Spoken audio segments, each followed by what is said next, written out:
So I'm not allowed to comment on the new GDP numbers until about 10 or 15 minutes from now, so I will not comment on them. The country, though, is doing very well in every respect. I mean, we're just doing well. We're knocking it out of the park, as they say, and we're very happy about that.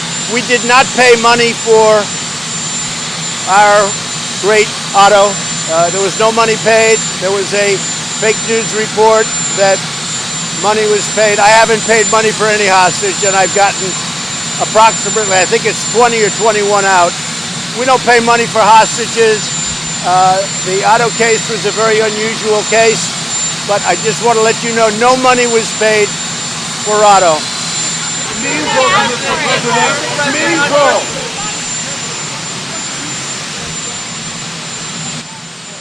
I never told Don McGahn to fire Mueller.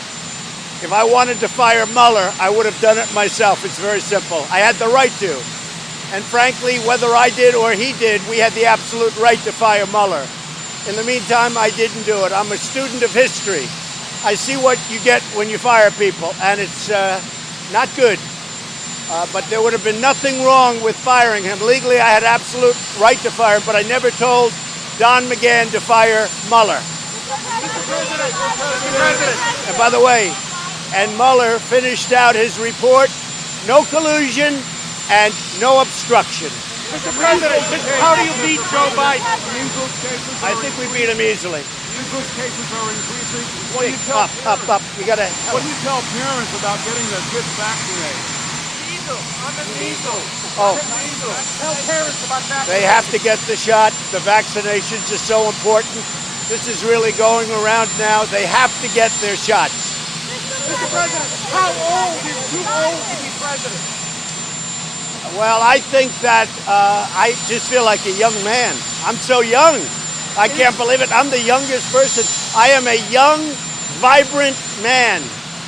I look at Joe. I don't know about him. I don't know. Too old. I would never say anyone's too old, but I know they're all making me look very young, both in terms of age and I think in terms of energy. I think you people know that better than anybody. Yeah.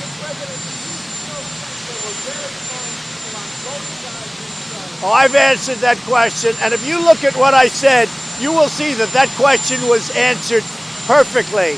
And I was talking about people that went because they felt very strongly about the monument to Robert E. Lee, a great general. Whether you like it or not, he was one of the great generals. I've spoken to many generals here, right at the White House, and many people thought of the generals. They think that he was maybe their favorite general. People were there protesting the taking down of the monument of Robert E. Lee. Everybody knows that.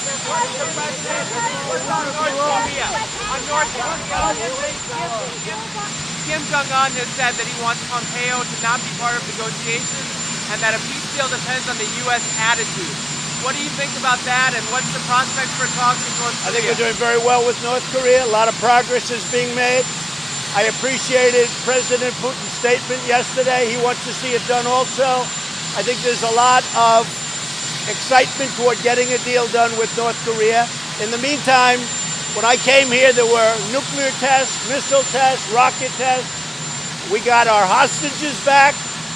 We got remains back and continue to come back from the war. Our great heroes, the remains. There's been no test. There's been no nothing. So at some point, you're going to report the facts. I have a great relationship with Kim Jong-un.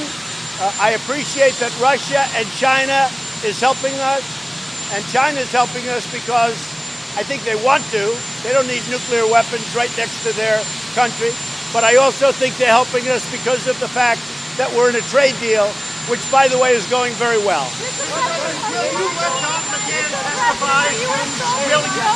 What we're doing is executive. So what we're doing, in the history of our country, there has never been a president that's been more transparent than me or the Trump administration. I let White House Counsel McGahn testify. I let everybody testify. I think McGahn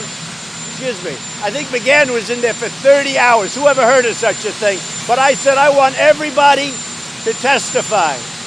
Obviously, McGahn thought he testified fine because he was with the administration for a long time after that.